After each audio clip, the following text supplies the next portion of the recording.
Assalamualaikum warahmatullahi wabarakatuh.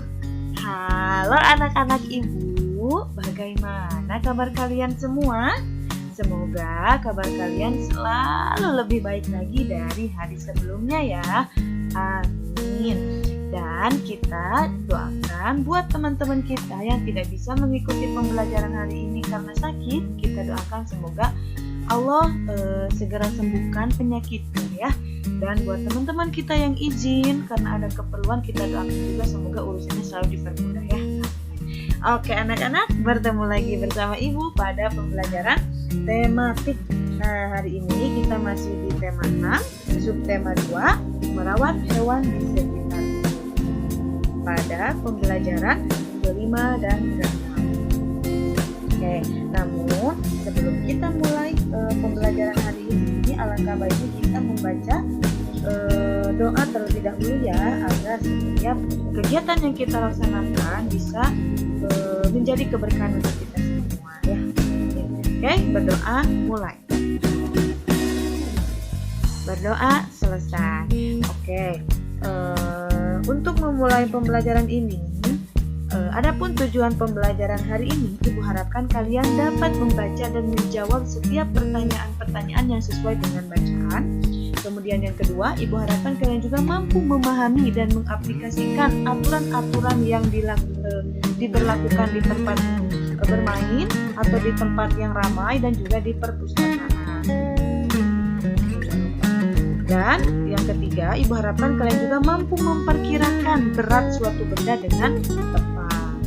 Oke, untuk memulai pembelajaran hari ini, Ibu akan membacakan sebuah cerita ya yang berjudul Keunikan Hewan. Kalian dengarkan dengan baik ya. Oke, di sekitar kita terdapat berbagai jenis hewan. Ada kupu-kupu, bunglon, ular, dan sebagainya. Kupu-kupu menggunakan belalainya yang berbentuk seperti pita untuk menghisap sari bunga. Bunglon adalah binatang yang dapat berubah warna. Tubuh bunglon berubah warna sesuai tempat bunglon hinggap. Bila hinggap di daun, bunglon akan berwarna hijau. Bila berada di tanah, bunglon berwarna coklat keabu-abuan. Ular tidak punya daun telinga dan kaki. Ular memiliki bisa sebagai senjata untuk melindungi dirinya. Tiap-tiap binatang mempunyai keunikan masing-masing.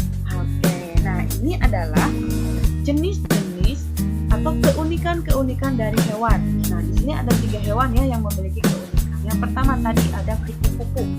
Yang mana kupu-kupu itu memiliki belalai. Nah, belalai yang ada pada kupu-kupu ini berfungsi sebagai atau berguna untuk menghisap sari bunga. Kupu-kupu itu menghisap sari-sari bunga yang ada pada bunga itu menggunakan belalainya, ya. Nah, kemudian yang kedua, hewan yang kedua adalah bunglon, ya. Hewan yang memiliki keunikan itu bunglon, yang mana bunglon ini merupakan binatang yang dapat berubah warna. Maksudnya gini. Ketika bunglon hinggap di daun atau diam di daun, otomatis nanti bunglonnya akan berwarna hijau. Jelas ya, kalau misalkan daun yang ditempatinya berwarna hijau, nanti bunglonnya akan berubah hijau. Kalaupun misalkan nanti bunglonnya pindah ke daun yang berwarna kuning, nanti bunglonnya juga akan berubah warna menjadi warna kuning. Oleh karena itu, bunglon itu disebut dengan hewan yang dapat berubah warna. Nah, berubah warna itu apabila dia duduk di suatu tempat yang mana tempat yang dia duduk itu akan menyesuaikan warna yang dia tempati ya. Oke. Kalau misalkan daun berwarna hijau, nanti bunglonnya juga akan berwarna hijau. Kemudian di sini ada juga bunglon ketika duduk atau hinggap di tanah ya. Nanti bunglonnya itu akan berwarna coklat keabu-abuan. Nah, kemudian hewan yang ketiga ada ular.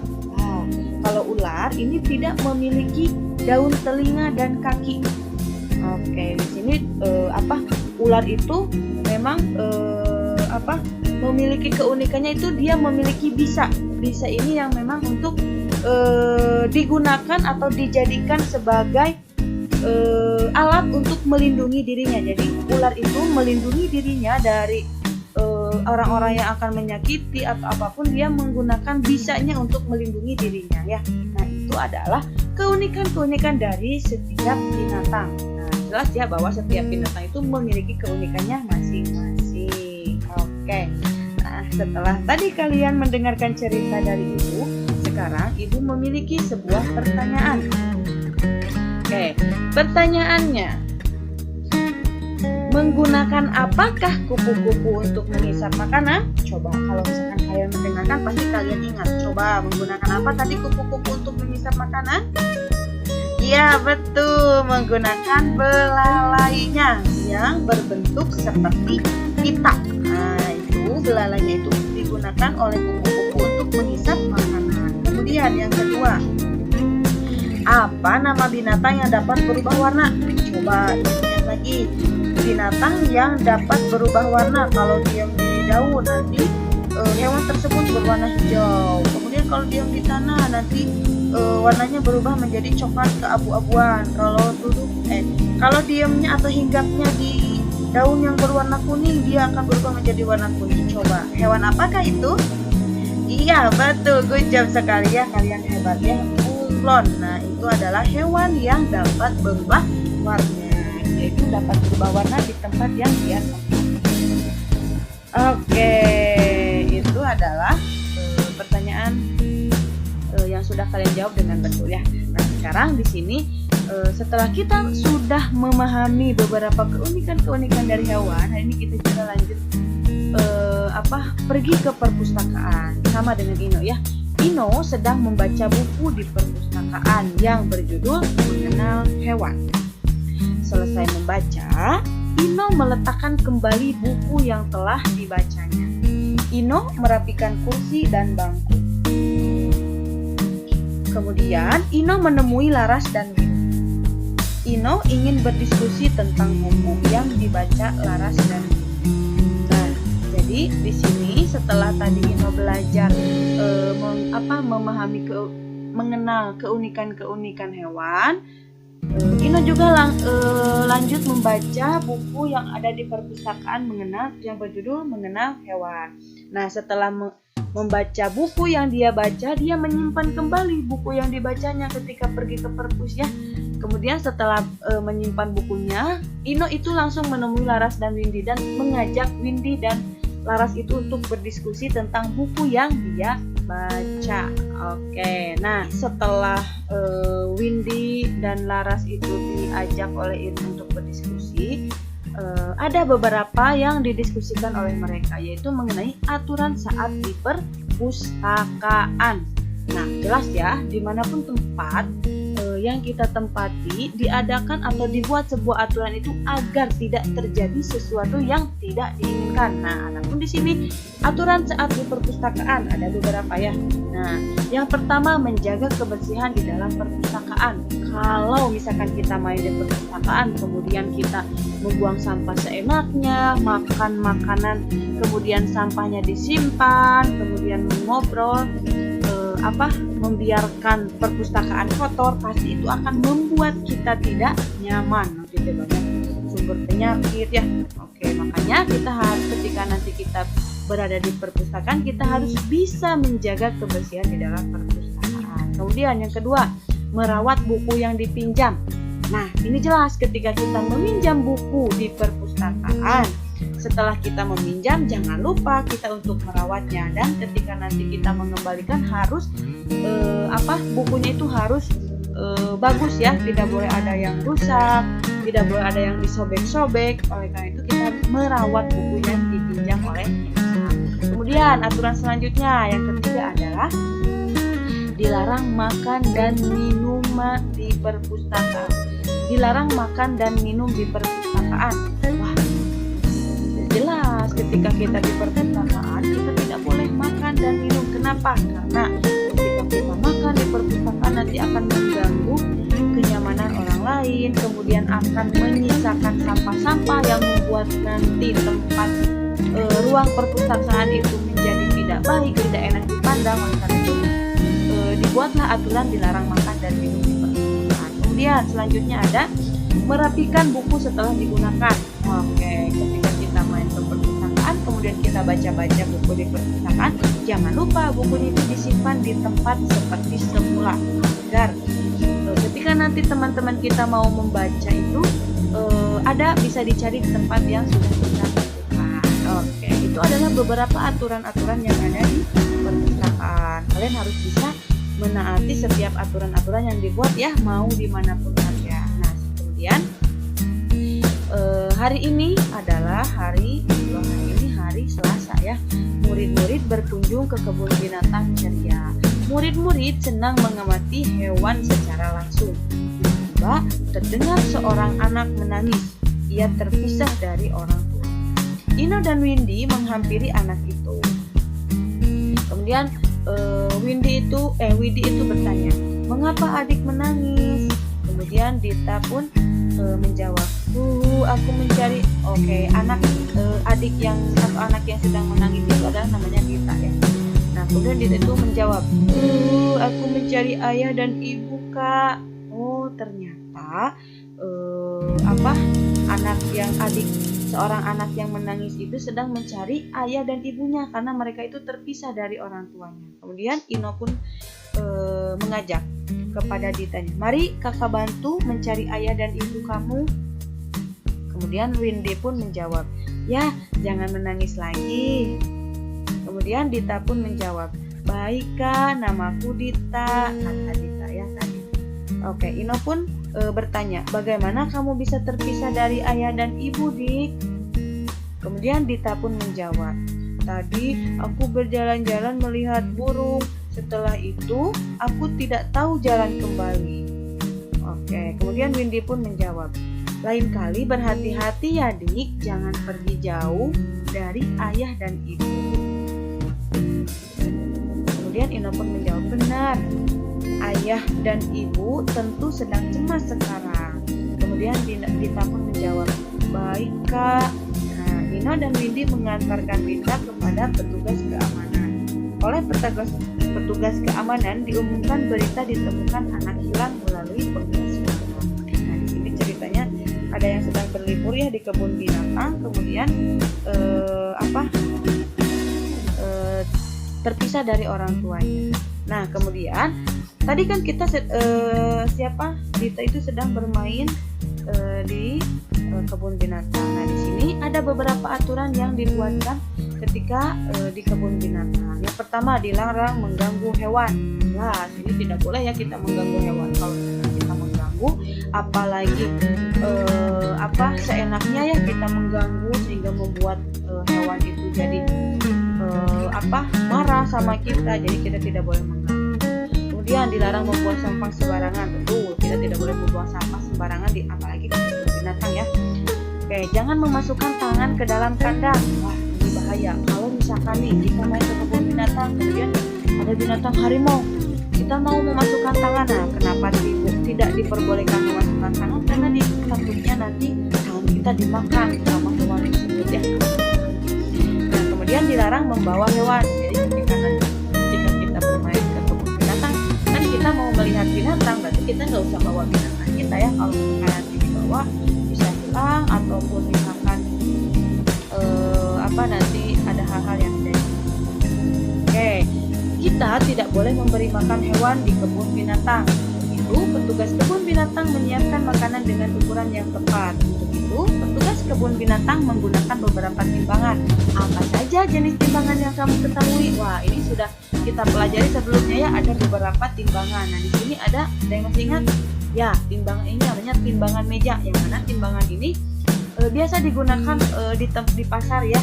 Nah, jadi petugas kebun binatang ini menggunakan timbangan ini untuk menimbang daging untuk dimakan singa. Jadi untuk menimbang daging itu menggunakan timbangan ini ya, sama petugasnya. Kemudian ada timbangan mekanik. Nah, kalau timbangan mekanik ini adalah untuk mengukur benda yang lebih besar atau misalnya beratnya itu lebih dari 10 kilo. Jadi ketika kita mau menimbang jagung yang banyak ya 1 karung, kemudian beras yang 1 karung, itu bisa menggunakan timbangan ini. Selanjutnya, memperkirakan berat suatu benda. Jadi memperkirakan berat suatu benda itu kita memberikan dugaan, kira-kira memperkirakan berat suatu benda itu. Berarti kan kalau misalkan ketika kita memperkirakan berat suatu benda, berarti kita memberikan pemikiran atau pendapat terhadap berat suatu benda, yang meskipun kita cari yang memang mendekati dari berat benda tersebut ya. Oke, contohnya misalkan di sini ini ibu memiliki beras. Nah, ketika di sini ada beras 1 karung, coba kalian bayangkan beras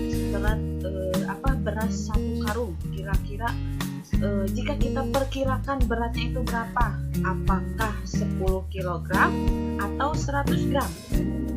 Coba kita membayangkan atau akan memperkirakan berat 1 karung berapa kilo ya?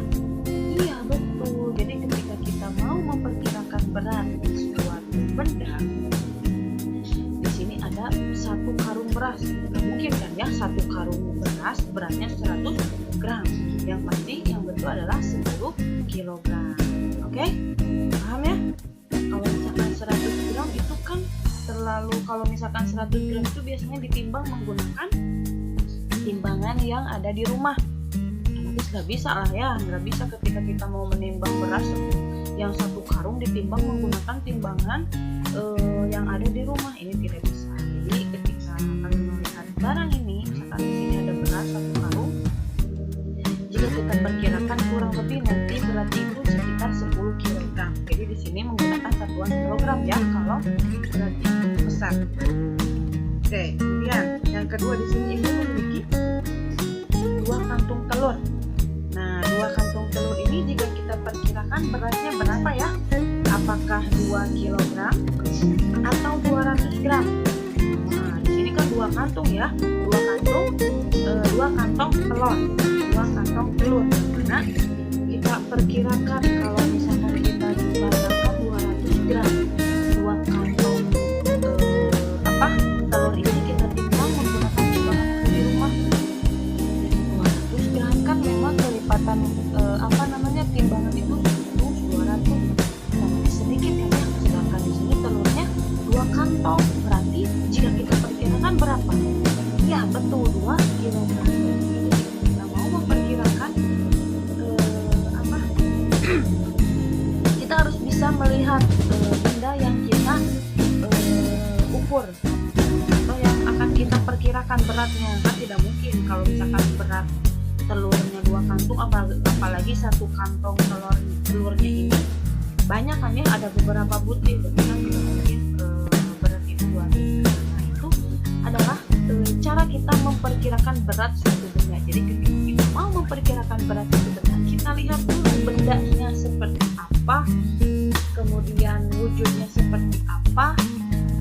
Ketika kita mau menimbang, kita harus juga bisa memperkirakan kira-kira nih beratnya berapa ya kalau kita memilih. Nah, di sini kan sudah ada keterangannya, perkiraannya apakah 10 kg atau 100 gram, kemudian 2 kantong telur apakah 2 kg atau 100 gram.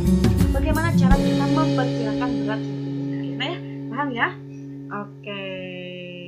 Nah, agar kalian bisa lebih paham, untuk tugasnya coba kalian kerjakan di buku tematik 2F di halaman 74, 82, dan 83. Nah, kemudian setelah kalian mengerjakannya, tugasnya itu dikirim melalui Google Classroom berupa foto. Oke, paham ya? Selamat mencoba, mudah-mudahan kalian selalu diberikan kemudahan. Tetap semangat buat kalian ya. Oke, mungkin itu saja yang dapat Ibu sampaikan. Mohon maaf apabila terdapat kata-kata Ibu yang kurang baik dalam penyampaian atau kata-kata yang Ibu tidak berkenan. Mudah-mudahan kalian bisa memaafkan. Oke, kita akhiri saja dengan membaca hamdalah bersama-sama. Alhamdulillahirobbilalamin, dan Ibu tutup dengan salam. Wassalamualaikum warahmatullahi wabarakatuh.